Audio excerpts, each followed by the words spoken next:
Howdy, hi. It is Deer Drop Sports NBA picks and predictions for Saturday, November 29th, 2025.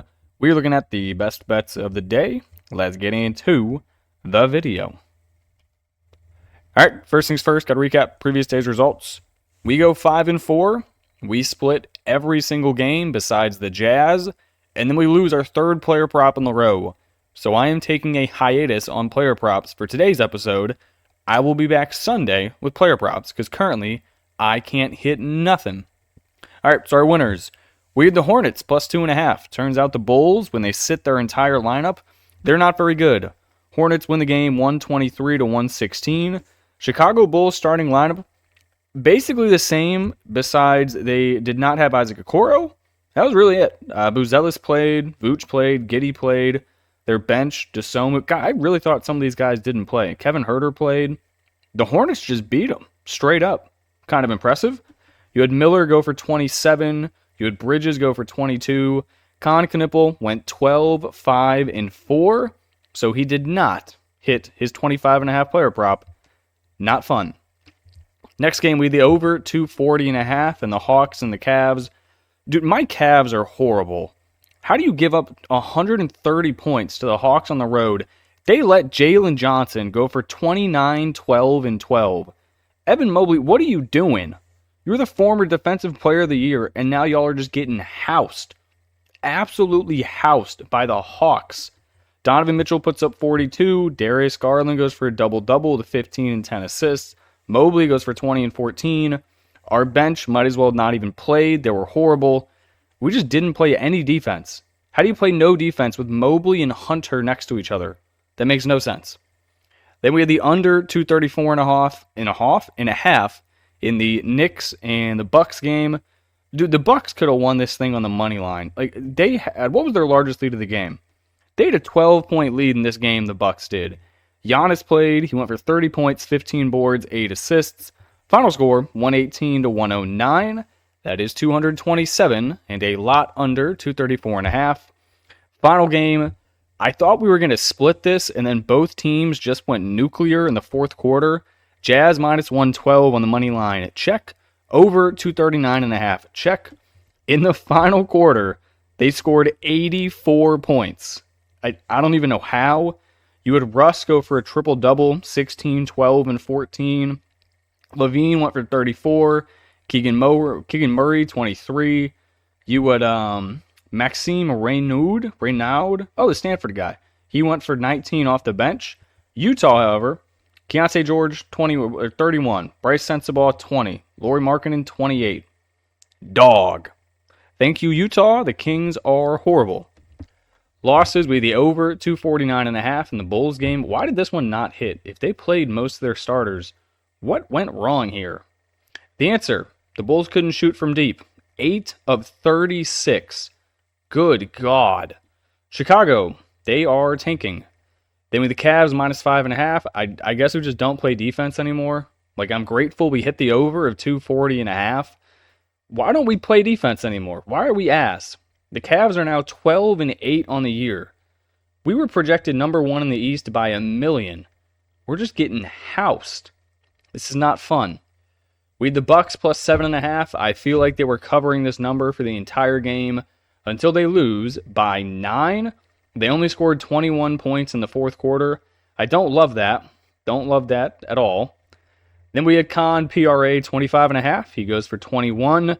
Shout out to Brandon Miller. Maybe we have to take a look at Con's PRA once we get like 10 games in to Miller actually being back on the team. Because it looks like his production is going to go down by a decent amount because Brandon Miller took 19 shot attempts tonight. So we'll keep an eye on that. All right, that's how we go 5-4. Get on to the picks for tomorrow. All right, game 1, Celtics, Timberwolves. Give me the T-Wolves, minus 7.5 at home. Give me the over, 226.5. Celtics starting 5, White, Pritchard, Brown, Walsh, Queta. T-Wolves starting 5, DiVincenzo, Edwards, McDaniels, Randall, and Rudy. Injury report, Celtics, they got Brown, White, and Queta. All is questionable. Then Tatum is out. Timberwolves, you got nobody. Good job. Celtics playing good basketball currently, 7-3 in their last 10 games. However, Considering they have Brown and White with Keita questionable, I do not feel comfortable taking them here on the road. If they were all not to play, your only real scoring option would be Pritchard, and then your big man would be Luka Garza, who used to play on this Timberwolves team, and the Timberwolves should be able to figure out how to stop him because they saw him every single day at practice. Timberwolves, they're not doing fun right now. They've lost 3 in a row. Granted, they were all on the road. They are now back home. They have some very winnable games coming up. They need to start winning. I don't see who on the Celtics defense is going to stop any of their big 3 down low with McDaniels, Randall, and Gobert. And then on top of that, you have Ant. Give me the Timberwolves. Give me the over. All right, next game, I'm going to take the Nets plus 10.5 on the road. I'm going to take the under 224.5. Currently, I think this Bucks team is just an under team. Giannis does slow the game down a decent amount. I know he likes to get the ball and run to the hoop, but he plays kind of slow in the half court. Nets starting 5, Demon, Mann, Williams, Clowney, Claxton. Bucks starting 5, Rollins, Green, Giannis, Trent, Turner. Injury report, the Nets, they have the dudes they're paying the most money to with Porter and Thomas out along with Highsmith. Then the Bucks, they're on a back-to-back. The previous night they had Porter and Prince ruled out. Giannis was questionable for that game. Not sure if he's going to play in a back-to-back, but we'll find out. Nets, they're not good. Everyone knows this. They're 3-15 on the year. Your best 2 players, they're injured. But I think that's why we're catching 10.5. I mean, if you told me Giannis was questionable on a back-to-back and the Bucks were laying 10.5 regardless, there's no chance I would take them. I will take the Nets. If Giannis doesn't play, I think you hit the money line pre-tip. This Nets team isn't awful, and they have a lot of youth on the bench. Bucks being on a back-to-back probably got some tired legs towards the back half. I think the Nets are live if Giannis does not play.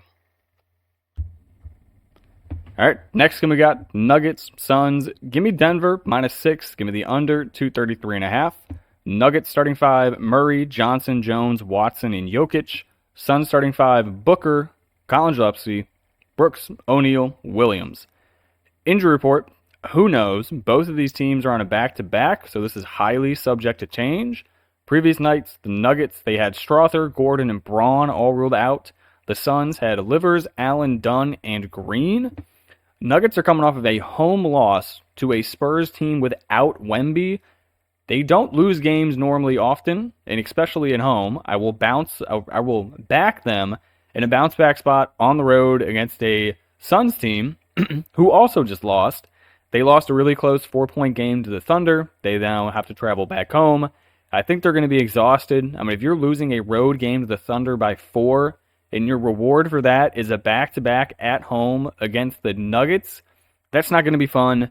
Give me Denver -6. Give me the under 233.5. All right, then final game, I'm going to take the Heat -3 at home. The Pistons, I've talked about all year. I think they are fraudulent. This is their first losing streak of the year. I think it is going to continue. Pistons starting 5, Cunningham, Robinson, Thompson, Harris, Duren. Heat starting 5, Mitchell, Hero, Powell, Wiggins, Adebayo.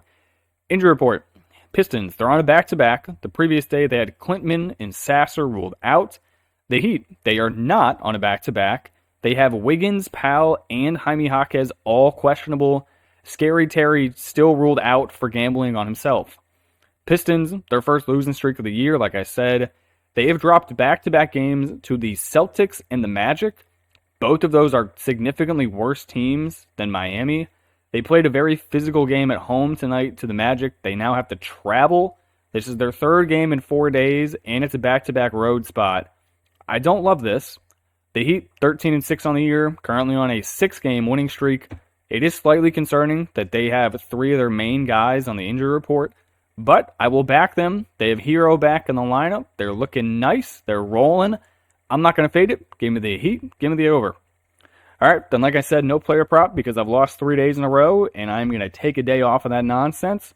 So that's going to do it for me in this video. I appreciate you guys tuning in and watching, and I'll catch you in the next one. Peace.